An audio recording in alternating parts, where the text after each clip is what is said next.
નમસ્કાર દોસ્તો, સુપરફાસ્ટ ગુજરાત સમાચારમાં તમારું સ્વાગત છે। દેશ, દુનિયા અને ગુજરાતના તાજા, મોટા અને સૌથી મહત્ત્વના સમાચાર જાણીએ તે પહેલાં ચેનલમાં નવા હોય તો ચેનલને સબસ્ક્રાઈબ અને લાઈક કરી દેજો। નમસ્કાર મિત્રો, મહત્વ સમાચારની વાત કરીએ તો ગાંધીનગરના ગિફ્ટ સિટીમાં દારૂની છૂટ અપાયા બાદ સમગ્ર રાજ્યમાં દારૂની પીવાની છૂટ ચર્ચાએ જોર પકડ્યું છે। તેવામાં રાજ્ય સરકારના પ્રવક્તાએ જણાવ્યું છે કે Dhordo, Saputara, statue of unity જેવા વિસ્તારોમાં દારૂની છૂટ આપવા અંગે વિચાર થઈ રહ્યો છે। જે વિચારમાં વાત કરીએ તો ઉદ્યોગ અને પ્રવાસનના મહત્ત્વના સ્થળો પર દારૂની છૂટ અપાઈ શકે છે।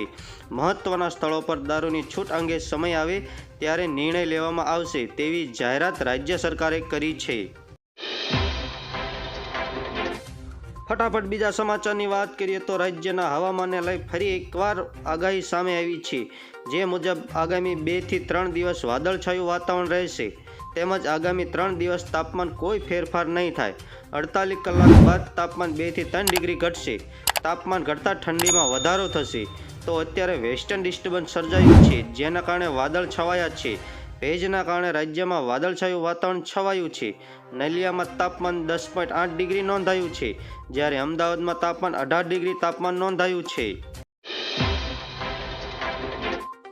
ફટાફટ બીજા સમાચારની વાત કરીએ તો રાજ્યમાં કોરોનાના નવા વેરિયન્ટ JN.1ના સંખ્યાબંધ કેસ સામે આવતા લોકોમાં ચિંતા દેખાય છે।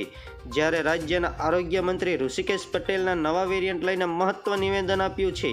આરોગ્ય મંત્રીએ જણાવ્યું છે કે રાજ્યના કોરોનાના JN.1 વેરિયન્ટના તમામ કેસોનું જીવન સિક્વન કરાઈ રહ્યું છે। તેમણે આ અંગે જણાવ્યું છે કે 4000 કેસ સામે ત્યાં સુધી જીવન સિક્વન તપાસ કરવામાં આવે છે। એટલું જ નહીં, નવા વેરિયન્ટ 36માંથી 22 દર્દીઓ સાજા થઈ ગયા છે। વધુમાં ઋષિકેશ પટેલે જણાવ્યું છે કે 14 કેસ આઇસોલેશનમાં છે।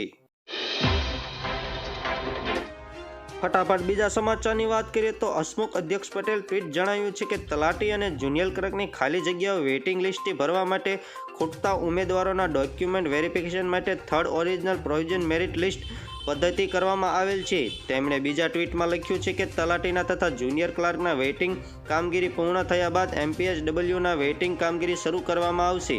ત્યારબાદ વધુ એક ટ્વીટ લખ્યું છે કે જુનિયર ક્લાર્ક તથા તલાટીના ખૂટતા ઉમેદવારોનું ડોક્યુમેન્ટ વેરિફિકેશન પૂર્ણ થયા બાદ વેઇટિંગ લિસ્ટ બહાર પાડવામાં આવશે તથા અગાઉ ફાળવણી કરવામાં આવેલ ઉમેદવારોને સહિત તમામ માટે જિલ્લા ફાળવણી કરવામાં આવશે। ફટાફટ સમાચારની વાત કરીએ તો ગાંધીનગર ખાતે જાન્યુઆરીમાં વાઇબ્રન્ટ ગુજરાત ગ્લોબલ સમિતિ યોજાઈ જઈ રહી છે। જેને લઈને ગાંધીનગર કલેક્ટરે એક મહત્વનું જાહેરનામું બહાર પાડ્યું છે। વિવિધ રસ્તાઓને લઈને જાહેરનામું બહાર પાડ્યું છે જેમાં ગ રોડ અને જ રોડ સામાન્ય ટ્રાફિક વ્યવહાર માટે બંધ રાખવાનો મહત્વનો નિર્ણય લીધો છે। જેમાં ગ, ઘ, ચ, ખ અને જિલ્લા પંચાયતની સેક્ટર 17 અને સેક્ટર 16 તરફ જતા રસ્તા પર નો પાર્કિંગ ઝોન જાહેર કરવામાં આવ્યા છે। સર્કિટ હાઉસની જીમખાના તરફ અને જિલ્લા પંચાયત તરફનો રોડનો પાર્કિંગ ઝોન જાહેર કરાયો છે।